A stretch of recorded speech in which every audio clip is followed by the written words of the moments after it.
Picture this, a warm summer evening, a cozy living room, and the soft glow of a vintage television set. The year is 1961, and you're settling into your favorite armchair, a bag of buttery popcorn in your lap. The anticipation in the air is palpable as the opening credits roll, and the familiar strains of the theme music fill the room. This is your first encounter with the Comancheros, a classic film that would etch its moments into your memory forever. As John Wayne and Stuart Whitman take center stage, you find yourself transported to the rugged landscapes of the Old West. The sunsets are as breathtaking as the characters are larger than life. You can almost taste the dust in the air and feel the tension as the story unfolds. And then there are those unforgettable one-liners and action sequences that keep you on the edge of your seat. But it's not just the plot that leaves an indelible mark. It's the shared moments with loved ones, the laughter, the gasps, and the heated debates over the characters' choices. The Comancheros isn't just a movie, it's a journey through time,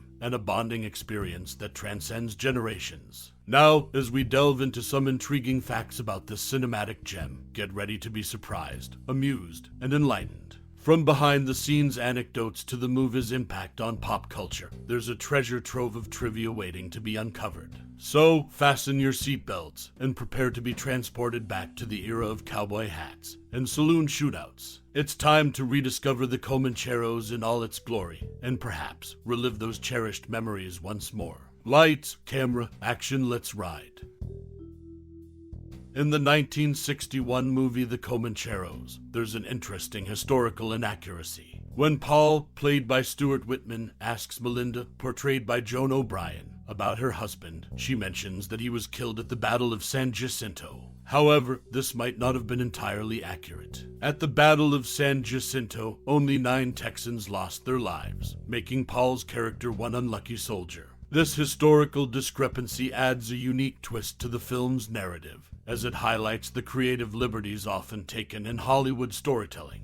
Interestingly, Gary Cooper and James Garner were initially considered for the lead roles in the Comancheros. However, Cooper's ill health prevented him from taking on the role, while Garner had been blackballed due to a dispute with Jack L. Warner. As a result, the roles ultimately went to Stuart Whitman and John Wayne, changing the course of the film and shaping its final outcome. Furthermore, because of Lee Marvin's outstanding performance as Tully Crow in the Comancheros, John Wayne was so impressed that he recommended Marvin to John Ford for the role of the eponymous villain in The Man Who Shot Liberty Valance. This speaks to the impact of Marvin's talent in the Comancheros and how it influenced the casting choices in another iconic Western film. These behind-the-scenes details shed light on the intricate web of decisions and circumstances that shaped the Comancheros and its place in cinematic history. It's a reminder that the world of filmmaking is often filled with unexpected twists and turns, both on and off the screen. The 1961 movie The Comancheros marked the final film of director Michael Curtiz. Curtiz, known for his work on classics like Casablanca, brought his filmmaking expertise to this western, leaving an indelible mark on the genre before his passing. According to the film's entry in the AFI catalog, the production of The Comancheros employed members of the Navajo tribe. These individuals were transported from the Monument Valley area to the shooting location near Moab, Utah. Interestingly, they spoke their lines in Navajo, a language distinct from the Comanche language featured in the film. This decision not only added authenticity, but also showcased the diversity of Native American cultures. Additionally, The Comancheros marked the final film of Gin Big Boy Williams. Tragically, he passed away shortly after completing his role in the movie, making this film a poignant farewell to his cinematic career. In summary, The Comancheros holds historical significance as the last film of director Michael Curtiz and actor Gin Big Boy Williams. Furthermore, it is notable for its commitment to authenticity by employing members of the Navajo tribe and having them speak in Navajo, adding depth to the portrayal of Native American culture in the film. In the 1961 movie The Comancheros, there's an interesting behind-the-scenes tidbit related to one of its stars, John Wayne.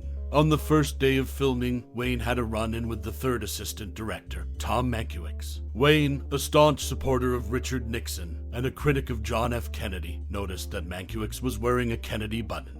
He didn't mince words, telling Mankiewicz to remove the button, stating, "I'd take that button off if I were you. We don't advertise socialists on my set." Wayne's political leanings were no secret, and he held Kennedy responsible for the perceived failure of the Bay of Pigs invasion.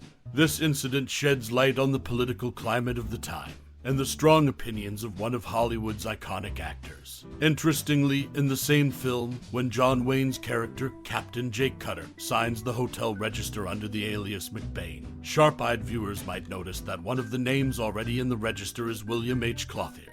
What makes this noteworthy is that William H. Clothier was the director of photography for the Comancheros. This subtle inclusion of his name in the movie adds a touch of behind-the-scenes humor and camaraderie among the crew. Another crew member's name appears on the hotel registry signed by Ed McBain, and that is assistant director Jack R. Byrne.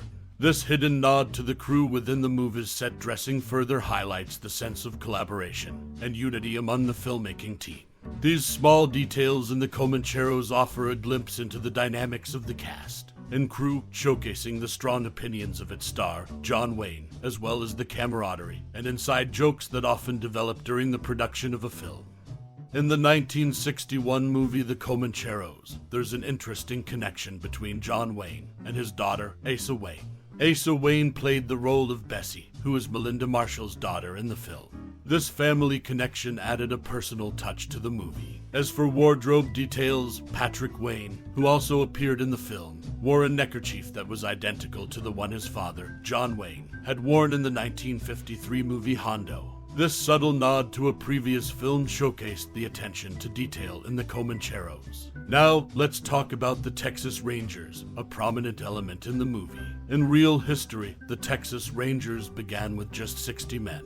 During the Texas War for Independence, their numbers grew to 150. However, after Texas became a state in 1845, the Rangers were disbanded as their duties were expected to be taken over by the U.S. Army. It wasn't until 1850 that they were reconstituted as a force of 100 men responsible for patrolling and protecting a vast area of 268,597 square miles. Contrary to their portrayal in the film, they didn't operate as a unified army, instead being divided into 6 companies with only a dozen men in each. Their official uniform included a lawn duster coat, and they wore identification made from Mexican peso coins. These historical facts shed light on the real Texas Rangers and how they differed from their depiction in the Comancheros. The film took some liberties for dramatic effect, but remained a classic Western.